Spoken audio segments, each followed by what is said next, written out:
Livro A Criança, de Maria Montessori. Capítulo 29. Crianças privilegiadas. Um outro gênero de crianças pertencentes a condições sociais excepcionais são os filhos dos ricos. Parece muito mais fácil educá-los que as paupérrimas crianças da primeira escola ou os órfãos do terremoto de Messina.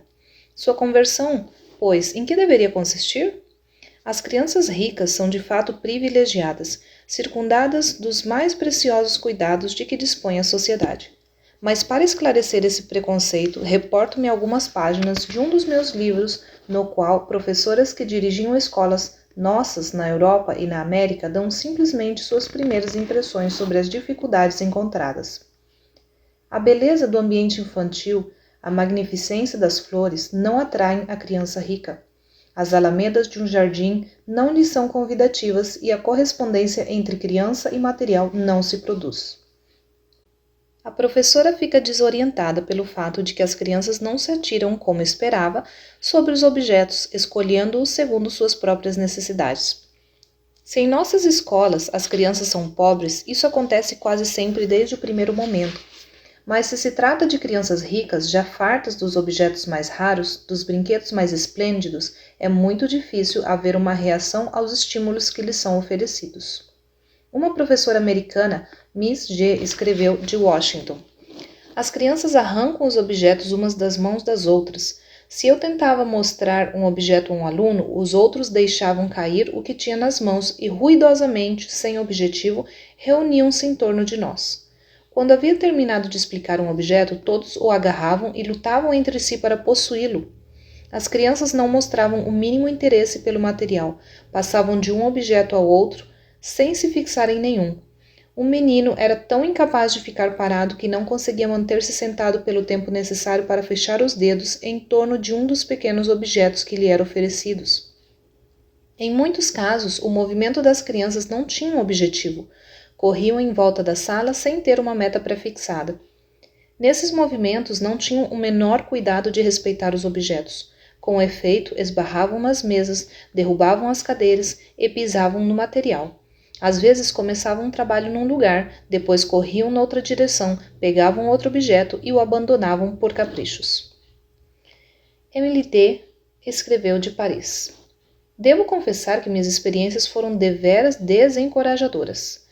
As crianças eram incapazes de fixar-se em um trabalho mais do que por alguns instantes. Nenhuma perseverança, nenhuma iniciativa da parte delas. Às vezes seguiam-se umas às outras e agiam como um rebanho de ovelhas. Quando uma pegava um objeto, todas queriam imitá-la. Algumas vezes rolavam pelo chão, deixando as cadeiras de pernas para o ar. De uma escola de crianças ricas em Roma, chegou-nos a seguinte descrição lacônica: a maior preocupação é a disciplina. As crianças se mostram desorientadas no trabalho e refratárias a receber diretrizes.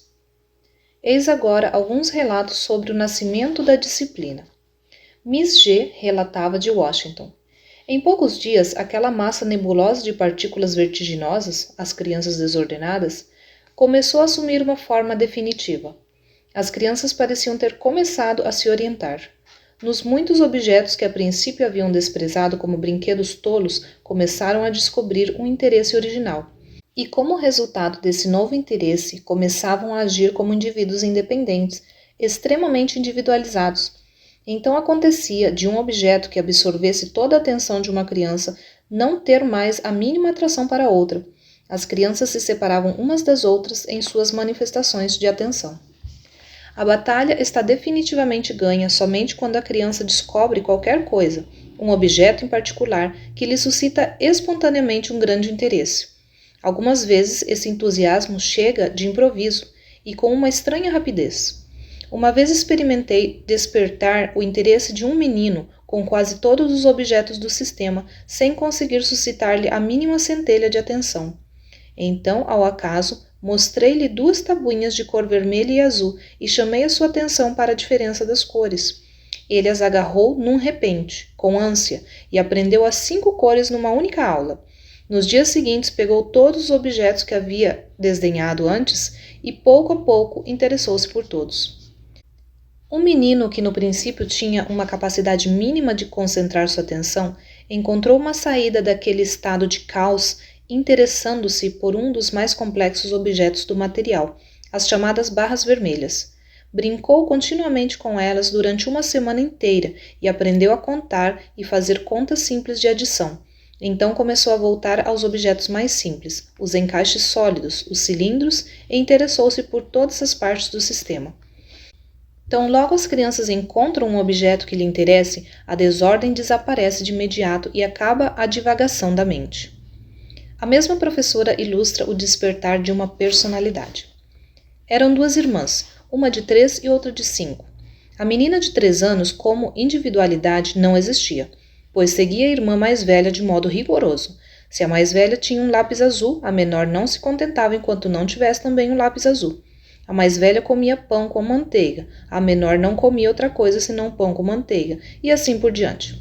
A menor não se interessava por coisa nenhuma na escola, apenas seguia materialmente sua irmã, imitando tudo que ela fazia. Um dia, a pequena interessou-se pelos cubos cor-de-rosa, fez sua torre com um interesse vivíssimo, repetiu inúmeras vezes o mesmo exercício e esqueceu completamente a irmã. A irmã mais velha ficou tão maravilhada com isso que a chamou e disse: "Como é que eu estou preenchendo um círculo e você está construindo uma torre?" Daquele dia em diante, a menorzinha tornou-se uma personalidade e começou a desenvolver-se por si mesma, e não foi mais apenas um espelho da irmã. Emily D. fala de uma menina de 4 anos que era absolutamente incapaz de transportar um copo d'água, mesmo cheio apenas até a metade, sem entorná-lo.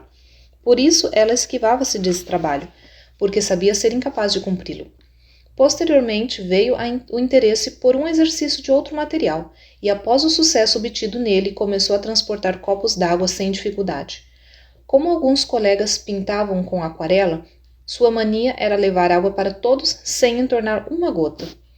Outro fato verdadeiramente singular foi relatado por uma professora australiana, Miss B., que tinha na escola uma menininha que ainda não sabia falar e só emitia sons inarticulados, tanto que os pais a haviam levado a um médico para verificar se era anormal.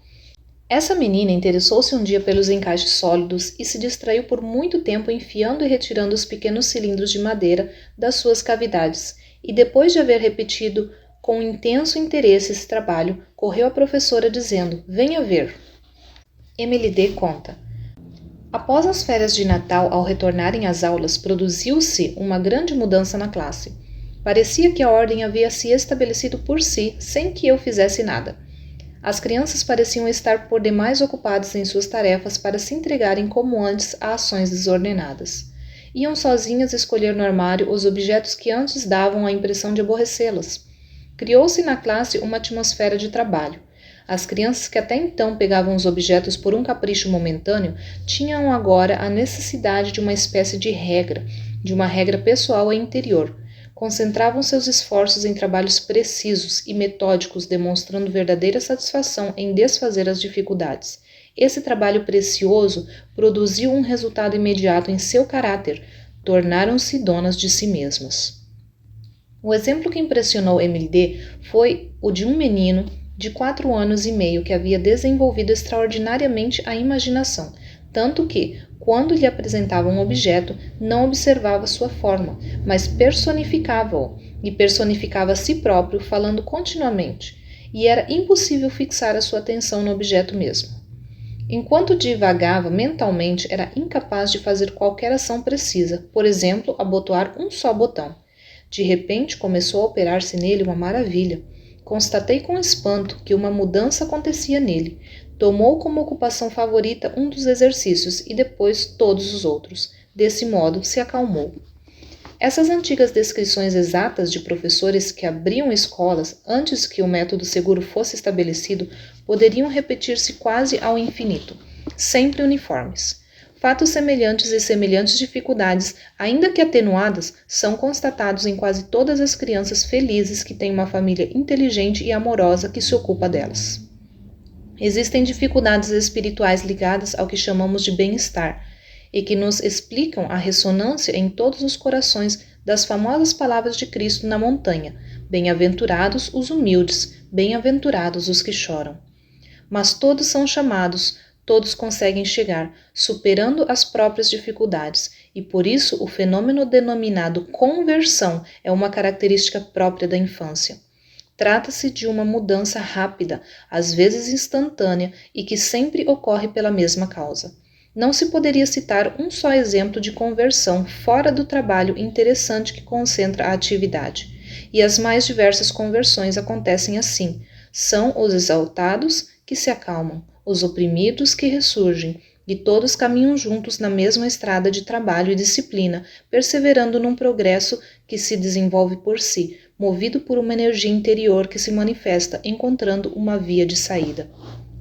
Existe um caráter explosivo nos fatos que se estabelecem imprevistamente, fatos que são o anúncio seguro de um desenvolvimento que virá depois. Do mesmo modo, de um dia para o outro aponta o primeiro dente da criança, e de um dia para o outro ela dá o primeiro passo, e quando o primeiro dente desponta, a dentição inteira virá. Dita a primeira palavra, eis que se desenvolve em linguagem. Dado o primeiro passo, o caminhar se estabelecerá para sempre. Portanto, o desenvolvimento estava impedido, ou melhor, havia tomado um caminho errado.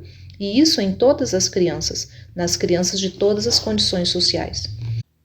E em seguida, a difusão das nossas escolas pelo mundo todo, entre todas as raças, demonstrou que aquela conversão infantil é um fato geral de toda a humanidade. Pode-se fazer um estudo minucioso de inumeráveis características que se diluem para serem substituídas sempre por aquele mesmo quadro de vida. Portanto, na origem da vida, na criança pequena, ocorre constantemente um erro que deforma o tipo psíquico natural do homem, dando lugar a infinitos desvios.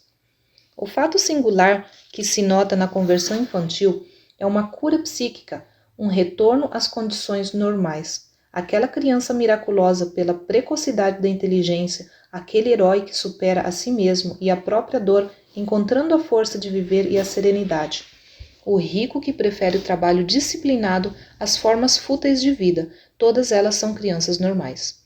O que se chamou de conversão, quando não passava de aparecimento de um fato surpreendente, deve ser considerado, após as constatações de tão extensa experiência, uma normalização. Existe uma natureza escondida no homem, uma natureza sepultada e por isso desconhecida, que todavia é simplesmente a verdadeira natureza, a natureza dada pela criação, a saúde. Tal interpretação, todavia, não cancela as características da conversão, pois talvez até o adulto possa ser chamado de volta a esse estágio, mas tão dificilmente que tal mudança não poderia ser reconhecida como um simples retorno à natureza humana.